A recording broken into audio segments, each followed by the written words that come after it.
Our TBR has been smashed by an unexpected book arrival, but we're not feeling too sorrowful about it. No, it is a book that's released later this year. It's King of the Pile. Can you guess what it is? Readers, Reviewers, countrymen, lend us your ears. And a huge thank you to all of our Patreons. Thank you to the Pit Fighters, the First Swords, and all of the Bright Stars. Truth and courage. Hello and welcome. I'm Will. This is my brother Ed, and today we're talking about what we want to read in the month of August. The sun's out. It's a great month to sit out in the sunshine and read if you have time for that. We've got some wonderful books on the pile. We've been wanting to pick them up for ages, and this is the month. This is the time to do it. We're very excited about it. A range of genres and a surprise announcement as well. We do indeed. We also have several read-alongs being conducted on the channel. Several. On our Discord channel, so please head on over there to find out some more information about those, and we'll give some information in the video as well. But yeah, there's lots going on this month. It's gonna be a crazy time. It's very true, Ed, and I imagine as always you've got more books than me,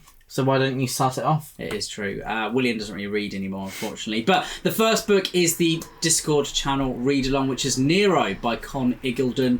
Now, Conn Iggulden is a very well-renowned historical fiction writer. I recently read his Gates of Fire. Yeah, and Gates of Athens, and absolutely loved it. Recently, as in last year, and we are all very excited to read Nero by him as well. This is obviously about the Roman emperor, the Roman Caesar, who was an actor, a playwright, a poet, a chariot racer as well, and he was the Caesar during Boudicca's rebellion in England. So quite a pivotal time for the Roman Empire. And one we're invested in. And I'm very intrigued to see how Conn Iggulden plays around with it. Because I loved his recent book so much, I'm very excited. I wasn't too keen on his Roman series about Julius Caesar, but he is a very well-respected historical fiction author as well. So I'm very, very excited. And lots of people are as well. So yeah, if you fancy reading that with us, then please join in on the Discord. Did you not know I had the physical copy, Ed? Had no idea. Well, here it is. So if you want to stare at it, it is, and it feels very nice. It's got a nice, colour palette. I would say that's a wasp. Don't know about you guys. Can I see? Or a bee? What do you think? Yeah, maybe a hornet. Could be a hornet. I think a hornet has orange bands rather than yellow. But maybe. There you go. We're looking forward to Nero. All we know is that it's got a stinger. Nice. Next up, kind of pivoting off of Nero, I will be reading Boudicca's Daughter by Elodie Harper, a new release. We love to read a book when it comes out, join in on the discussion, all the hype, and read it alongside other people. Elodie Harper is an author I've come to trust with the Wolf Den trilogy. Each one is just incredible. She does not let up, and I feel really confident about Boudicca's Daughter because a lot of the strengths of the Wolf Den came down to the writing craft. It was a great plot, great characters, but it was because Elodie Harper had such a knack for character. Her writing style was brilliant, her thematic work excellent. Everything was just indicative of a wonderful writer who I will pick up anything she writes. And so Boudicca's Daughter, of course I'm picking it up. It's in a historical period I love, an interesting kind of take, I imagine, on something that we don't really know about history, and it's Elodie Harper. What more could you ask for? And so that is Boudicca's Daughter, being released in August, and I cannot wait to pick it up as soon as it is out. Nero and Boudicca's Daughter walking hand in hand. And the next one for me is, well, there's actually another channel Discord read-along which is going on, which is the Edan trilogy and the fourth book, While Darkness Gathers. Yes. Is being not all in read, August, don't worry. One per month, and our Discord members are able to chat with Philip Chase on Discord as well, asking questions as they are reading along.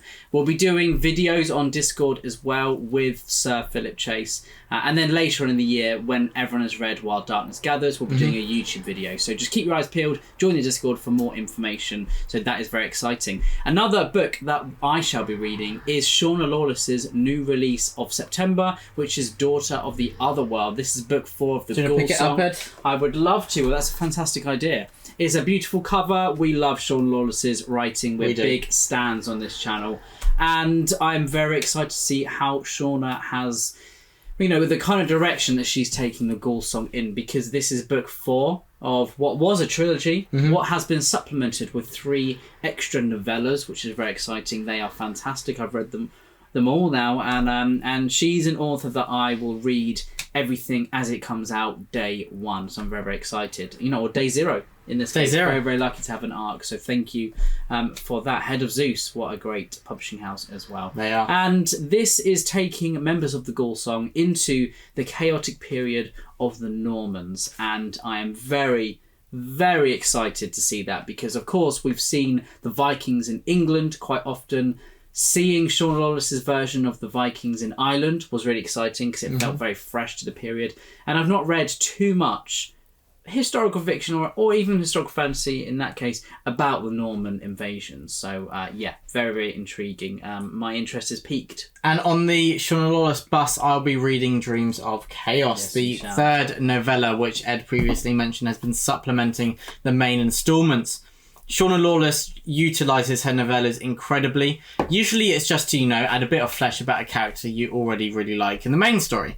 Whereas she makes sure to create new characters who are really strong, and some of them are my favourites of the entire story, and add other elements that, whilst giving extra context to the main series, also have their own self-contained aspects which make them really satisfying and enjoyable on their own. And so I cannot wait to pick up Dreams of Chaos. Very nice. And our Discord friends Emerald and Cujo will be happy to hear that I shall be continuing my Dungeon Crawler Carl series, Listen-a-thong. Listen-a-thong? I wouldn't listen to a thong. Listen along. Yeah, I don't know. It's a readathon. You know what, Ed? So whatever one you prefer. I would prefer the thong, I guess. But I'm very excited to be reading number 4 of the Dungeon Crawler Carl series. I believe it's The Gate of Feral Gods, but I can't quite remember. I thought it was a step up from book 3. No, you've really listened to it. Nice. I have. Book 3 is the trains. Yes. And that was quite chaotic. But I have heard that it gets more chaotic as it goes along. But you kind of just have to ignore the chaos and latch onto the humanity of Carl and all of the other, mental stuff that's going on. But yeah, I'm feeling in the mood for something a bit lighthearted, something that's going to kind of capture that whole feeling of just kind of chaos, but craziness, but fun, lightheartedness, and some gravitas in there as well. So yeah, I'm excited. Carl usually does a good job with that. Absolutely. Matt Dinniman is an author that's taken the world by storm. He has. And I would love to be in the storm with my raincoat. Very nice. Yeah, make sure you're protected from the rain, but yeah, you want to be there. Next up, the only one I'm mentioning this month, which I didn't have time to pick up in July. Whoa, the months are moving fast. Is The Crossing by Cormac McCarthy. So I read All the Pretty Horses over a month ago now, and it was wonderful. In a devastating way. That is brutal. Yeah, it's wonderfully it's wonderfully horrible. But it's really enjoyable to read. And The Crossing, Ed has self-proclaimed that is Cormac McCarthy's greatest writing. And so, yeah, not much pressure on this reading experience. I'm suddenly terrified. Returning to Ed with my full extensive thoughts. And so hopefully I agree with him there. The Crossing, American frontier deconstructed with characters striving for better things. And it seems like fate isn't going to allow them to have their ideal story. And so, yeah, that character exploration, McCarthy is brilliant with those that have kind of lost hope and regaining hope. The balance of sentimentality with reality is really well done, especially in All the Pretty Horses, and I'm looking for more in The Crossing. And I've heard an animal companion mentioned, so I'm in. Yeah, The Crossing by Cormac McCarthy is, in my opinion, his greatest writing, at least in the very first third of the book. And it's a story of multiple crossings, the crossing from childhood into adulthood, from the crossing of borders, and also the crossing from life to death. And it's a life-changing read, I would say, Will. It's fantastic. Again, no pressure. And I should be also reading Lionhearts. It's quite the historical fiction month as well. Is. By Dan Jones. This is another new release which comes out on the 31st of July. And just look at the cover from the Broken Binding. Absolutely love that edition. Lionhearts takes place 3 years after the siege of Calais. And it is the story of course, the Essex dogs. They are now returned to England. But the Black Death has been plaguing across the whole of Europe, has caused quite a stir, and the Castilians are marching upon England. So it's quite a pivotal time for England and its empire, and I cannot wait to see how Dan Jones is wrapping up what I believe is a trilogy, but I've seen some mutterings that it's left with room for more. Should Dan Jones wish to return. So that makes me very hopeful, because I did think, maybe book 3 is just going to result in everyone's death, which is quite terrifying. So yeah, I'm very excited to read that. I've loved Dan Jones's previous 2 books, and of course every non-fiction by him that I read, it just changes my perspective on what non-fiction can be. He is someone who I think of as quite a groundbreaking author, someone who can dare to take risks, bit of a maverick, as we would say. So I'm really, really excited about that, and I'm just so happy that there are these new books that I'm absolutely buzzing to read, and I love reading a new release as well. So yeah, can't wait. He's just awesome, isn't he, Dan? He's a great guy. I mean, we wish we could be more like him. Yeah, Dan's a great guy. He's a very cool guy. Next up, I've got A Drowned Kingdom, some self-published fantasy on the list by P.L. Stuart. There are so many books that I know PL loves, such as The Faithful and the Fallen, The Warlord Chronicles, which are so close to my heart as well. And so that's very kind of... I'd say, you know, that's really interesting me in his work, even if I didn't know him as a person, and if I hadn't heard such great things from you, Ed, about A Drowned Kingdom.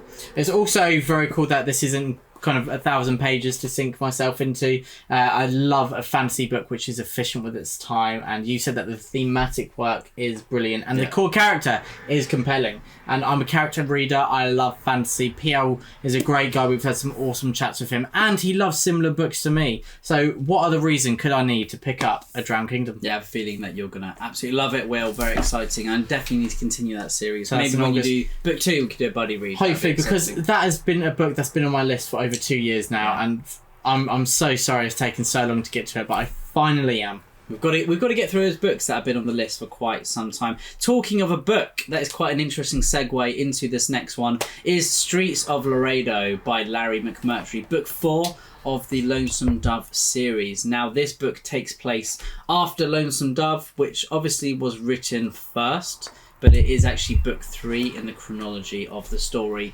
And as I said, it takes place after the quite traumatic ending of Lonesome Dove. And it's something that, everyone has that book that they kind of put off reading because they don't want to admit, after they've read it, that the story is over. But I think, I have to come to terms with it. I did plan the TBR out at the beginning of the year, and we always need to have a cowboy book in the winter. So this was going to be my big cowboy book of the in the summer. Sorry, this is my big cowboy book that I'm going to have to read, and it's taken some preparation. But I'm going to bite the bullet. I'm going to chew the dust. I'm going to ride the wagon, and I'm going to finish the story. Wow, of Gus and Cole. How many years coming has it been, Ed?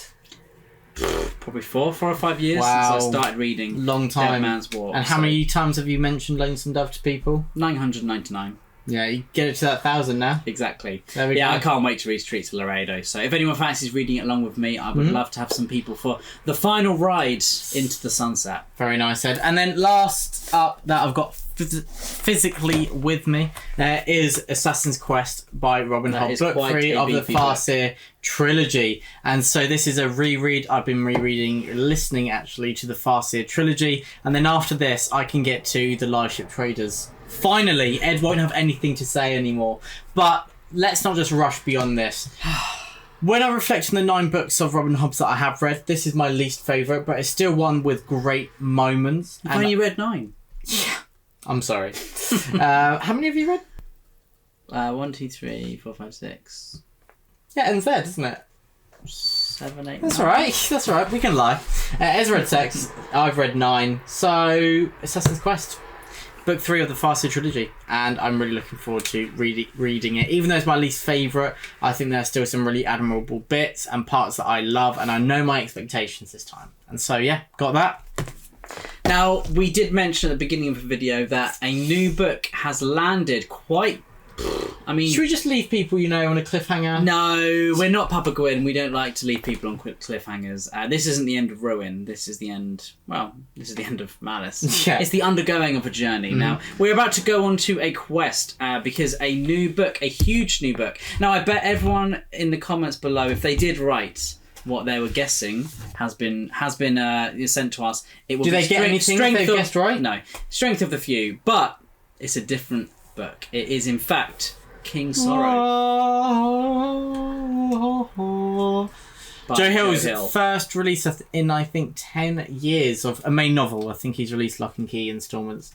But yeah, King's Sorrow by Joe Hill. And this would be your first read of Joe Hill's, won't it? Yeah. And I absolutely adored Horns. Talked about it so much last year. People were really sick of it. And so I really cannot wait to dive into King Sorrow. Yeah, I am very, very intrigued by this. It is a premise that is, it feels like a coming-of-age story, but it also has some fantastical elements. I believe there are some demon dragons in there as well, and that is all I need to know. King Sorrow is such a fantastic title.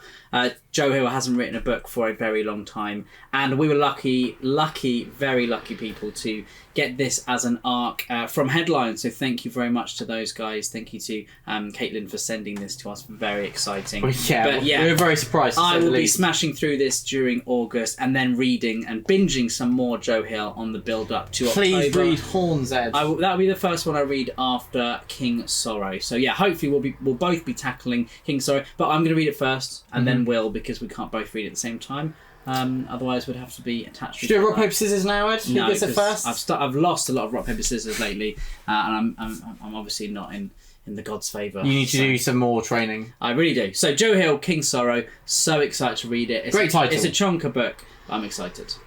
Very nice, Ed. And have you got anything else? If I do have time, it will be another horror read, which is Mongrels by Stephen Graham Jones. I am so looking forward to reading some more by him. And Stephen Graham Jones himself said that his favourite place to start, or favourite book to recommend to people, is Mongrels if they want to undertake their Stephen Graham's journey. Obviously, I've already read Buffalo Hunter Hunter. Yeah. But because I loved it so much, he's an author that I've got to try more of. Him and Christopher Bjornman are both people that I want to read, just their whole catalogue. Yeah. So I cannot wait. Mongrels is the story of werewolves, but Stephen Graham Jones's version of that. And I love seeing a traditional, horror trope or creature with a new twist, with a new shake, shaken not stirred. So yeah, exciting. Very nice, Ed. And that's everything from me as well. I've gone for a little bit less in August, very busy, lots of events, but hopefully I get through these and then hopefully a few others as well. But that is the plan for August, the end of summer. It really is. And we cannot wait to read those books. Let us know below. What books are you going to be reading in August? And please join our Discord for the read-along of Nero and also the Edan trilogy. The Edan series, as it is now known as. Incredible series. Yes, absolutely. So yeah, please join us. But in the meantime, stay safe from the Brothers Gwynne. The Brothers Gwynne, truth and courage.